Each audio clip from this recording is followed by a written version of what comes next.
The roots of personality theory stretch back to ancient times, when Greek physicians like Hippocrates and later Galen proposed the concept of temperaments. They believed that human behaviors were influenced by four bodily fluids, or humors: the blood, the phlegm, the yellow bile, and the black bile.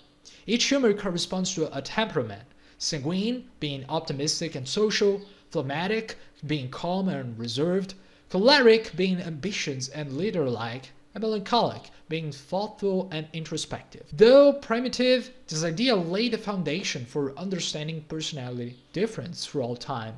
Centuries passed and philosophy and psychology evolved.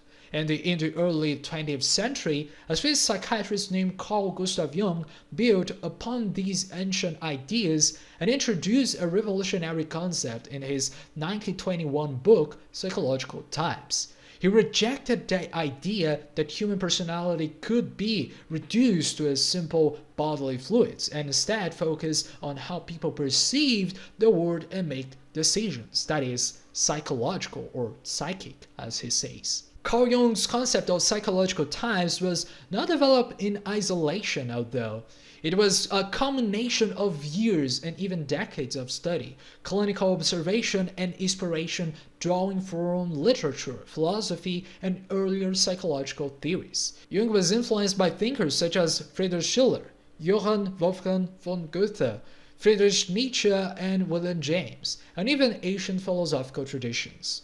One of Jung's earliest influences came from Schiller's letters on aesthetic education of man, where Schiller described two fundamental personality orientations: the naive, driven by sensation and reality, and the sentimental, driven by introspection and ideals.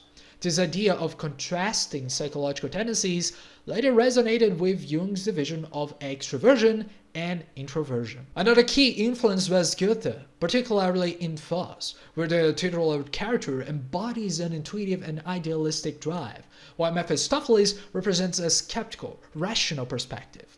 Jung saw in Goethe's work a dramatic representation of psychological opposites, a central theme in his own theory. Nietzsche also played a crucial role in shaping Jung's thoughts, particularly with his discussion of the Apollonian being rational, structured, and logical, and Dionysian being intuitive, emotional, and chaotic forces in the human nature. Jung later formalized them as thinking versus feeling and sensing versus intuition dichotomies. Now from William James, Jung drew inspiration regarding his different cognitive styles explored of tender-minded being more idealistic, religious, and intuitive versus the tough-minded being empirical, rational, and scientific. Jung even took notes from classical and medieval ideas such as Hippocrates' four temperaments that I've just mentioned, and their later adaptation in medieval psychology.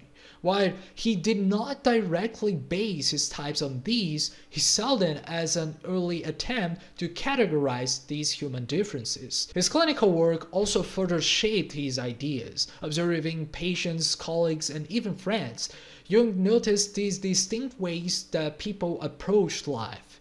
And by 1921, he synthesized all of this in his seminal work that I've already said, The Psychological Types, formally introducing these 8 personality types based on extroversion and introversion and the 4 cognitive functions: the thinking, feeling, sensing, and intuition. Now, all of these lay the foundation for modern personality theory, influencing everything from the Myers-Briggs type indicator, or the MBTI, also known as the 16 personalities theory, but also the more scientific theories or models like the Big Five. In relation to MBTI, Jung's work fascinated two American researchers called Catherine Cook Briggs and her daughter, Isabel Briggs Myers, who wanted to create a system that would make Jung's theories more accessible and practical for everyday people.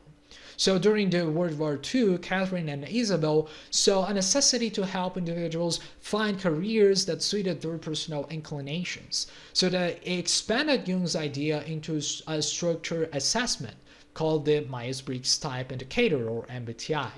And they introduced an additional distinction that was judging versus perceiving, which described whether someone prefers structure or planning or adaptability and spontaneity. Now, by combining these preferences, the introversion versus extroversion, the sensing versus intuition, the thinking versus feeling, and then the judging versus perceiving, they develop a framework of 16 distinct personality types. Each type was represented by a 4-letter code, such as INTJ, being introverted, intuitive, thinking, and judgment, or ESFP, being extroverted, sensing, feeling, and perceiving. The system quickly gained popularity, especially in business and psychology, as a tool for career guidance, team building, and self-awareness. Although some people may debate the scientific validity of the descriptions, there is a very strong correlation between the MBTI and the Big Five, which is a true scientific model. Although many people tend to make their own theories and hypotheses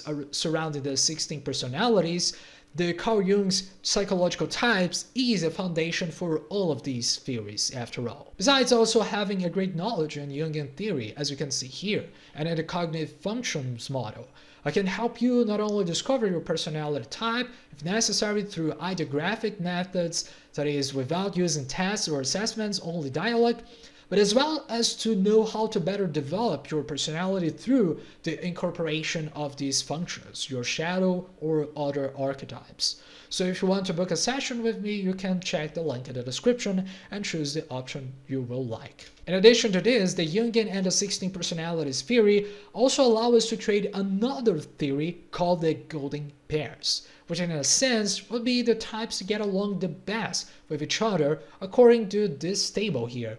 So let's check that out.